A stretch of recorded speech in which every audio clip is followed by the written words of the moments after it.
for any of our listeners who aren't familiar with like the kinds of ramen, can you explain that really quickly? Because I know when I first started, because there's such a wide variety of like ways that you can have ramen. Confusing for me So how too would you? sometimes because there's a lot of overlap. Yeah. We have lot of different variations with ramen soup, right? Not Mm-hmm. nowadays, like maybe being younger, like there's a lot more experimentation than other, like let's say Japanese noodle dishes, even soba or udon, for example. That being said, maybe ramen noodles are more defined by the alkaline mineral water, which gives them that more elasticity, as you mentioned, more chewiness, right? That's what makes ramen noodles unique, and maybe that's part of the younger history of Mm. ramen. And then also, to your point, Emily, I think if we branch off that, the meatiness of some soups, that's more of a recent thing, right? Uh-huh. And we look at post World War II, like that's when ramen really took off. The Americans here had introduced a lot of wheat flour. And, one way to get rid of that wheat flour was to make ramen noodles. So, Yeah. Yeah. it was a huge takeoff after that. So those 2 points you highlighted definitely led to the growth of ramen. And yeah, Mm. absolutely. I find Cool. food history to be really fascinating, especially when you hone in on like one topic Mm. versus a broader like topic of ramen in this case. Like Yeah. because it's so interesting to say like, oh, like you said, ramen sounds like it's been around for 1,000 years, but it's really been around since the late 40s, realistically, Mm. right? Yeah. If that, if you consider post World War era, and it's like how many other dishes that we think of as being ancient are really not, right? Yeah. That's when my mind starts to spin. Yeah, for sure.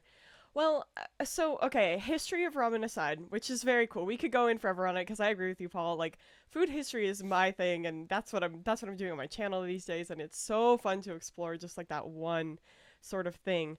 And Japan as a country is full of those kind of like one food that you could explore forever. Like, I'm having a video come out soon about Christmas cake, and like the very specific history of that, but sort of putting all that aside, Frank, I'm really curious. So you give this ramen tour.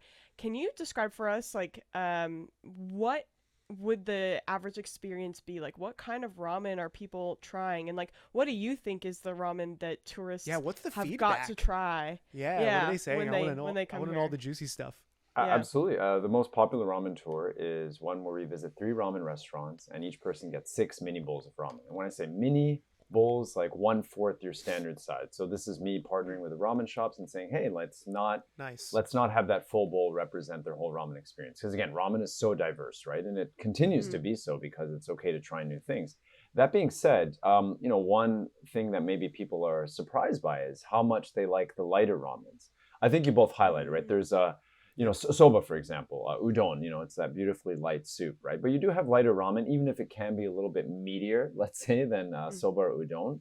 But Yeah. people that maybe have not had like a beautiful shio or salt seasoned ramen Yep. before with like a clear broth, maybe they've up to now outside of Japan, especially in North America, have only had tonkotsu or pork bone ramen or spicy Mm-hmm. miso. Those two seem to be on the menu everywhere, but that's Mm. not what they eat in Tokyo and a lot of the country. We have soy sauce, shoyu, or shio, salt seasoned ramen. So when people It's also cheaper. and they Mm. can be cheaper, and when they sample these, they're like blown away. They're like, wow, actually, of the 6 mini bowls I had, which can include some richer ones, maybe a miso or a tonkotsu, pork bone, they're like, the shio was the favorite, my favorite. We Mm. just haven't been That exposed to it. yeah. That's the one that I Wow. order every time I go to a ramen shop. Amazing. For the most part, I order shio, or shoyu, because I'm a salt fiend. I really enjoy that, and like I like the lighter tasting ones. So that Mm. I would have probably been in the same boat. Amazing, Frank, amazing. for any of our listeners who aren't familiar with like the kinds of ramen, can you explain that really quickly? Because I know when I first started getting into ramen, the concept of like shoyu versus shio versus tonkotsu, I was like, what's the difference between all of these? Like, I don't really understand, and it's still a little confusing if I'm being honest, because there's such a wide variety of like ways that you can have ramen. Confusing for me So how too would you? sometimes because there's a lot of overlap. Yeah, Um, yeah. no, no, happy to. The way I like to think of it is, I often call them the big four. That is shoyu and shio, or soy sauce and salt seasoned ramen. Those are defined by the Mm. seasoning, right? The seasoning going in first, Mm-hmm. and then the soup poured directly on top of that. Maybe a soy sauce seasoning or shoyu seasoning, for example. For the listeners out there holding up, let's say, a chicken and pork bone soup. So Mm. shoyu and shio, Okay. soy sauce and salt seasoning are two of the four. And then maybe on the heavier side, not always, but let's say we've got miso ramen. So miso is the seasoning. And then also Mm. tonkotsu or pork bone ramen. So Mm. shoyu, shio, and miso are defined by the seasoning, whereas Mm. tonkotsu or pork bone ramen is defined by the soup.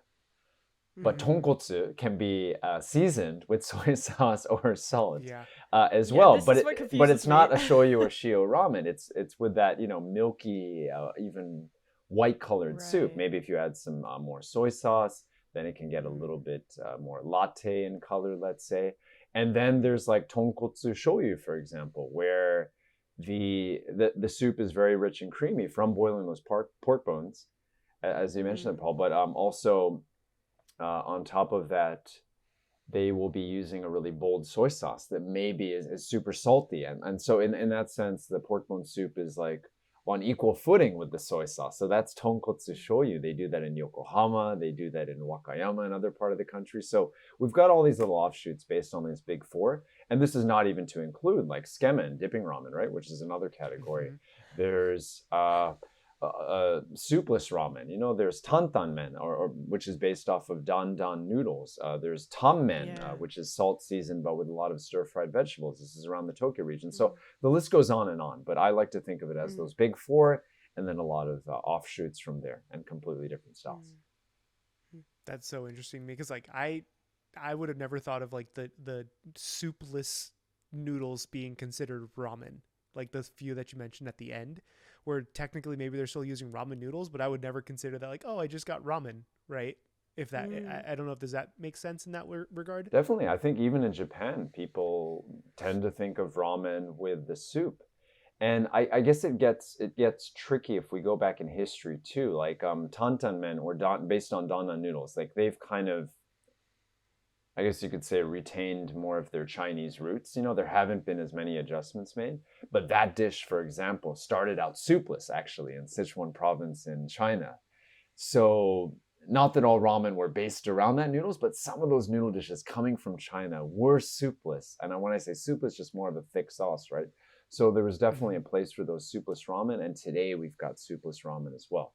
In the context of Japan, abura soba, a soupless ramen, more after the 50s. So not exactly, young, but not, yeah, not old, not super old either. So anyways, I guess what I'm saying is that, yeah, soupless ramen has a place, and that definition of where you draw the line could be different for different people, right? Whether Mm. it should Yeah. include the soup or not. Mm.